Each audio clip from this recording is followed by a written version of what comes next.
Hello, this is Sean. Welcome to our Real Essentials Advanced Curriculum online. This is the very first lesson in a series of 8 core lessons that go through social, emotional, and sexual health. We're going to talk today about what it takes to be a whole person. You'll see attached in the show notes there is a link to a document that has the 6 parts of being human, and it's fillable, so you're able to follow along and also fill that out as part of doing the self-work necessary for actual self-improvement. So let's talk through part number 1 of being human. It's the letter P. It's physical. Now, what is physical? Well, it's for sure it's what you see, but there's more than just your physique. It's even what you don't see. You have your health. What is health? Well, it's the condition of your organs. It's the condition of your body in general, how it's playing with itself, how it's working properly, all parts together. It's so much more than just, I feel healthy, because you could look and seem healthy, but not even be healthy. And so you've got this physical you, and there's some of it you can fix and some of it that you and I can't. And so the first question I'd ask is, what about the physical you do you not like?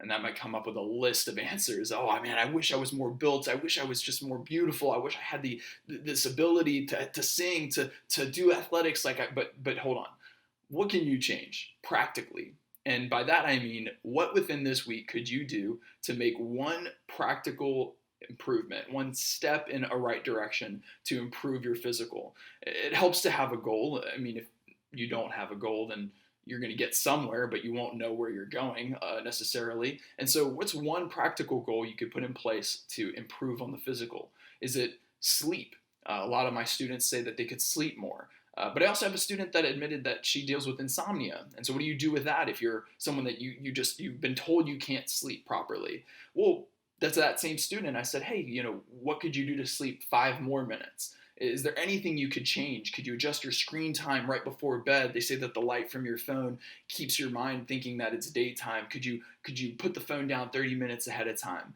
And in response, I had another student go, Mr. Sean, do you not believe in insomnia?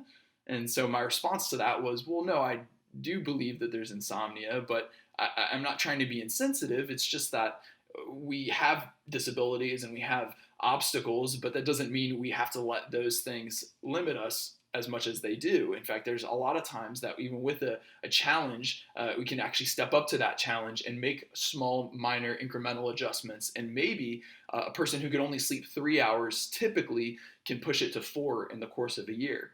Now, that may not seem like a lot, but that might be huge progress for somebody who's been needing sleep. And so how about your body? I mean, what could your exercise routine look like? Now, you shouldn't really follow me on this one, but I know today I skipped the gym. I had an opportunity to go. I knew where to go. I had a buddy text me to go, and I still didn't do it. I didn't set my alarm. So here's what I'm going to do today. Now, you can hold me to this. I'm going to set my alarm tomorrow so that I'm in a slightly better position to be able to do that and get up and actually get out to the gym. And I'm going to ask my buddy to still text me, even though I slacked today, and he's probably going to move on and find a different workout partner. I'm going to beg him, hey man, please hit me up again. I really do want to get better at this. So you've got one out of me. I'm curious what yours would be. So go ahead and take that space and fill in what you could do, one practical thing. So not 2 things, just one. And then a practical thing. So I'm going to blank, right? I'm going to set an alarm to adjust my screen time, to stop eating this, to stop drinking that, and I'm going to do that this week. Okay, you got to do something within the week. All right, that's your physical. Now, this is the easiest one out of the 6. So if you can't think of something to adjust, you're going to really struggle with the other ones that we're going to talk through. Now, you see that there is the letter I. Now, what is I? Okay, so physical started with a P, ended in AL, then you might think it's intellectual. And your intellect is, it's your mind. It's what you know. It's the things you know that other people do know, and things you know that other people don't know. It's partly your education, that which is formal, and it's partly your informal education, stuff you learn through YouTube or your own personal reading or your own personal study or apprenticeship or following someone around who knows something that you didn't know. And so we have a variety of ways to learn, and we know there's 2 different kinds of well, smart. Uh, you should know this at least, that you could be book smart, and so that's you have this formal learning, and you could be what street smart, and that might you call that informal learning. It's stuff you've sort of learned on the streets. You've learned through experience. The formal learning, I've often thought, well, it doesn't matter too much because you could be successful even if you have informal learning, and that's true. A lot of billionaires, they have this like no degree story, or never graduated high school story, and you can just Google that and find a bunch of stories like that. And then you could think, like I've thought, well, then why do you even need a degree? And then life happens, and so I'm a 30-year-old guy, and I've got this opportunity in front of me right now to go to college. And so guess what? Last year at 29, I re-enrolled in college, thinking I would never do it again. But the reason I enrolled was basically because I wanted to be a counselor, and so I'm finishing my master's in psychology. Now, it's not that people wouldn't take my advice as a life coach or some like certificate I could get where I could give people advice. That was an option, and that was something I did, but I was given more opportunities I would be given more opportunities as a formally educated psychologist. And so I'm going to finish this degree partly because I want all the opportunities in front of me that I could possibly take. And I don't want to be limited in what I can say yes to. And so I'm making a decision to say yes to school so that I can say yes to opportunities that come up. Now, that's, of course, my story. That's how I'm going about this. But there's another series of ways you could go about finding your personal calling, your personal career, your preference, like kind of learning. So do what you do, but you're gonna want to at least know what you're gonna do. And so why don't you just go ahead and write down one way that you can practically add to your intellect to level up intellectually. That might be reading a book, watching a YouTube video about something that is interesting to you, that has something to do with your life path, a career that you want to take on. If you don't do this, you'll find that you're just going to consume media and it's not going to be directive. You're not going to actually be going in a direction where you're getting better at something. You'll just be getting information, watching Netflix, catching all this stuff that's not cohesive, and it's not pushing you in a purposeful direction. So go ahead and write down a practical idea in that space, something you could do this week. Mine is that I just ordered a book that I've been wanting to read, and so I ordered it on Amazon. It looks like it'll come on Wednesday, and then I'm going to pick it up and I'm start reading it. So that's something you might do. It's called No More Mr. Nice Guy. I don't know who it's by. I think it's a psychologist. And my little brother was telling me it's a really good book in learning how to sort of fend for yourself and stand up for yourself. Now, this is a way that I know that I wasn't raised to do that. And so I'm going to do this book, read this book, and then act on it, which is do this book, so that I can be somebody that is able to fend for myself. I see how that doesn't play out well for me in life or in my marriage or in anything when I'm not able to communicate my needs and negotiate properly for myself. I can't be the only one here that feels that way sometimes. So Wednesday, I'm going to read that book. Hold me to it. Well, then you've got one more category. Well, you actually got a couple more than that, but this one is interesting because it's what we might say is the opposite of the one we just covered. So you've got your intellect, and then what is E? Well, E is your emotional, and it doesn't have to be opposite, but a lot of times we think, there's smart people and then there's sensitive people, or there's some difference there, but it's not necessarily true. You can be emotionally intelligent, right? Able to relate to people, interact with them well. And so what is the emotionally intelligent person? Well, emotionally smart means that you know the range of emotions that are going on in you. Like if you've ever watched the Disney movie Inside Out, you know that there's at least fear, happiness, disgust, sadness, and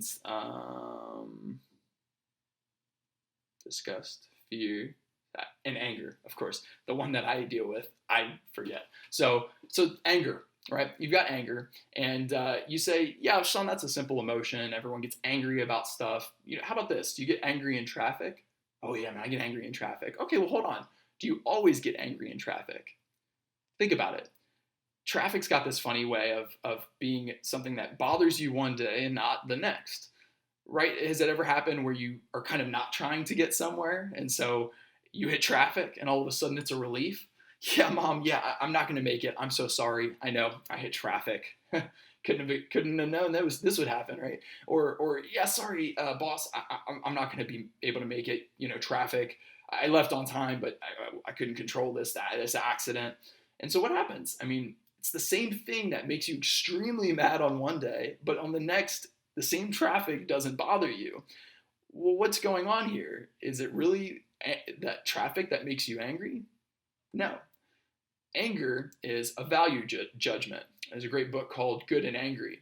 And this author talks about how when you get angry, you're basically making a judgment of value. So I'm in the case of not trying to get to a certain appointment, saying I don't really value that appointment. So if traffic gets in the way of that, I'm fine with it.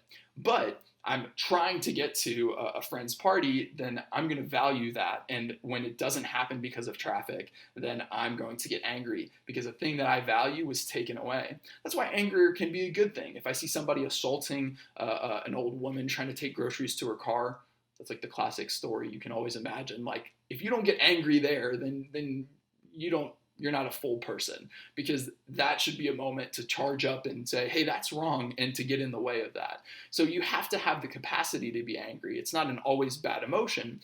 You need to do that because what you're saying to this old lady is you're saying, I value you and your groceries. And then once you beat up the bad guy and pick up the old lady, you help her put the groceries in the car, she drives off, you've shown that you value her. All right. And you're, of course, a hero at this point. So that's just anger. But think about all the other emotions that we go through. And if you thought, man, I never thought about the anger one, well, then think about the other things. I know another issue for me is that I oftentimes feel angry about things, and it's not really that I'm angry, it's that I'm disappointed. Because I didn't get the attention that I was hoping to get from this person that I love, or I'm sad. I'm having a bad day, and it comes out in this anger, and it's partly because of the way I grew up. It wasn't clear to me what emotions men were able to feel, so I stuck to one that felt comfortable and made me feel powerful, and said, I just get angry sometimes. Like that was like a noble emotion, but I can also feel other things. I just don't often let myself feel those. So think about for you, what is that? And then how do you level up in that arena, right? How do you get better emotionally? That's not clear, but it can be. I know a practical step, this is another one I've been avoiding, is that with the coronavirus going around, I just have to admit, I've dealt with a lot of fear, like crippling, like mind clouding, sort of not wanting to leave the house type fear. And primarily not because I'm afraid for me, because I have three children who are under 3 years old, and two of them are medically compromised. And so they feed through a feeding tube, they have real challenges with their body, and so there's this fear that I have is if they get this disease, what's going to happen to them? And that fear has gotten me to a place where I don't feel confident like I'm normally confident, happy like I'm normally able to be happy. And so those two things, I just thought, why am I fearful? Why am I holding back from things I normally feel comfortable doing? And why is my general state of happiness and joy sort of recoiled? And so what I'm going to do, and I already have the person's number, I got this counselor's number from a local organization, and I've got to just call this counselor. Thankfully, I have a wife who helped me find this place where I can go, and I'm not thrilled about it. I've been mostly using the excuse of, well, I don't want to catch the virus, so I'm not going to go to this place. But I just found out that we can do a meeting over some kind of video chat. So no more excuses. I got to step up and do that. Now, that's how you could level up emotionally. And if you've never seen a counselor, the reason for it is maybe the conversation we just had about anger, maybe that was helpful to you. You think about it now and you go, yeah, I didn't know that about anger. Well, how could a conversation with another person help to show you things about you that you hadn't thought about? We all need an additional voice in our lives. In fact, often I don't meet with a counselor. I meet with a good friend of mine who I consider pretty wise. He lives a good life, has happy children, a happy wife. He fends for himself. He knows his needs. And so I go to him and he gives me great advice. So who's that for you that you could look at and say, could you just can we go for coffee? Well, not right now. We probably would just have to do virtual meeting or on the phone, but can we talk? Because I could just use like a conversation. And so go ahead and write down in the space provided what you might do to level up on an emotional level. And again, I would recommend talking to another person if that's something you're willing to do. But there's other practices that could help. Some of the spiritual practices that we'll talk about, like meditation and deep breathing. Some of those can be very helpful to moderating your emotions, but they don't exactly teach you necessarily how to get to the heart of the emotion and solve it. So we'll talk more about those, but the idea here is getting to know your emotions better. Then you have, well, there's an S. And most of my students say, oh, it's sexual, right? You said this is a sexual health course. That's got to be it. And unfortunately, that's not the answer, although I love that topic. But it's so true that sexuality touches all the topics. Get it? Touches? No, okay, that was anyway. So I mean by that I mean physically, your intellect, your emotions, your sexual part of you has a lot to do with all of those things. So you're not just a sexual creature as if it's a facet of you. It's actually something all encompassing. The part we're going to talk about is your social.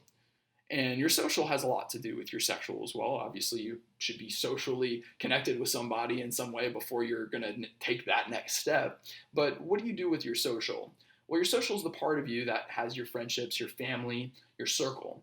And you might want to think about who's in your circle, who should be in your circle, and then who should get out of your circle.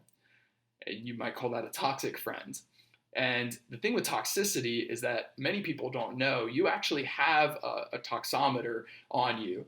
It's not an actual word, but go ahead and do this for me really real quick. So what am I feeling here? Partly feeling that I didn't shave this morning, but I'm also feeling my pulse. And you actually have a pulse. You were created with a pulse for toxic friendship. And what that is it's called resentment. It's an old word, but it's a good word. And it's a word you should know. Resentment is that feeling you get when you feel as though somebody here's one way you feel it, is when there's someone calling you and you don't want to pick up. There's something going on there, right? What is that feeling? When somebody you feel takes more from you than they give you, like they're always asking and demanding and expecting and there's never a return, that feeling like the account is unbalanced, that they're getting more on their end than you are, that's a bit of resentment. And so you need to know that you feel resentment because it's part of the way you could become an honest person with yourself. I've caught myself with friendships, right? I call these people my friends, and these are people that I don't want to pick up their phone calls. And these are people, and this is a hard question, so I want to see if you can answer this. Do you have people in your life, like I've gotten most of them out of the way, but that you wouldn't recommend their friendship to another friend or to your little brother or to a loved one? Let me ask that again. Do you have a friendship that you wouldn't recommend to a person that you actually love? Now, that's a really painful thought because a lot of us, we're hoping to be generous. And so it's like, well, this friend to this person because they need a friend, or, I'm the only person they have, or we grew up together. I mean, we go way back, or they know something about me nobody else knows. And that's great. But if there's still someone that builds up resentment in you, then what your body is telling you is there's something not okay about this friendship. And you should identify what that is and then make an adjustment. Because resentment doesn't go away. It just grows. And then it doesn't come out the way that it should out of your mouth and in communication. It comes out sideways. And then you start blowing up at people that have nothing to do with the problem. You start being rude and uncomfortable and say things that you don't need to feel that way in. And so you might want to just check your pulse and say, man, who am I resenting? And what friendships am I keeping that I wouldn't recommend to a loved one? I mean, that's pretty crazy to think about, that you would. I mean, how much shame has to exist that you would keep a friend around that you wouldn't recommend to anyone else? And we don't always treat ourselves well. I mean, do you know the studies on this? They say that that people who get prescriptions for medicine, I mean, this has happened to you before, right? You've been at the doctor's and he goes, here, take this. And you take the prescription. What percentage of people do you think actually take that prescription to the pharmacy? It's not 100%, I'll tell you that. It's actually somewhere closer to 70% from what I've read. And then you've got those people who actually fill the prescription, and then the antibiotics say take for 10 days. Have you ever not taken all 10 days, skipped a couple doses, cut it down to 7 days? It's pretty normal to do. Believe it or not, a huge percentage of people that end up getting the medicine, they don't even take it the full distance. Now you might respond and say, well, Sean, not everyone trusts doctors, right? I mean, they're not like, okay, hold on, but what about this? You may not trust doctors, but what do people do then when they take their pets to the veterinarian? All right, statistics on this are pretty interesting. That most people, almost 100% of people, will fill the prescription. So they will take it to the pharmacy, get the medicine, and a huge percentage will end up giving the medicine properly to their pet, their dog, their cat, their lizard, their whatever. So you've got to think about that. Why is it? How much shame has to exist in the human experience to treat our pets better than we treat ourselves? It could be, and you could deduct this, that we don't treat ourselves like we are someone that needs to be cared for. And if that's you, like it is often me, then we do need to learn how to fend for ourselves. You might want to read the No More Mr. Nice Guy book. And you might want to consider, what is it about me that I am resisting taking good care of myself? One other thought is this other S. Well, actually, before we go there, you're going to want to fill out your S for social and what you're going to do to remove toxic friends from your life or add a healthy person to your life. And the reason this blends in with our next S, you'll see in a second here, is because the people you're around are ultimately going to be the biggest influencers in your life. In fact, if you want to level up in the physical, I would say one of the best things you could do is get around a fit person that's doing the routine you want to do. That's the two guys that I work out with are 30, 40 pounds of muscle more than me. And so I look crazy standing next to them, but I'm making more progress with them than I would have made on my own. And you're going to want to circle yourselves with emotionally healthy people or intellectually, smart people if you're going to want to level up in any of these categories. But in this next category, your connections are a big deal. So what's this next category? It's another S, and it's your spiritual. That's right. The people that you're around are going to determine how you view the world, how you decide what your spiritual worldview looks like. And so you may think about this, like, what is that to you? You may consider yourself non-spiritual, in which case I would just ask you to think about this. Have you ever caught yourself wondering what you're here for? It's been once said and well said that the two most important days in your life are, well, one, when you were born, and two, when you find out why you were born. Now, if you thought that was deep, it may not feel deep to you, but then you might say that that was a spiritual thought you just had. And that spiritual thinking has a journey that it can take you on through figuring out what you believe is true about the world, what you think matters about life. It's amazing because your spiritual you is one of the most easy to neglect parts because it's not something that comes to mind always, but it's something that comes to mind at key moments in life, especially when there's chaos in the world, as there is now. We want to know, what is there that's going on after this life, or what's going on in this world that's worth living for at times. And so some practices that you may be familiar with, we already talked about, there's meditation and prayer, quietness, or reaching out to the divine or to the higher principles that you are choosing to follow.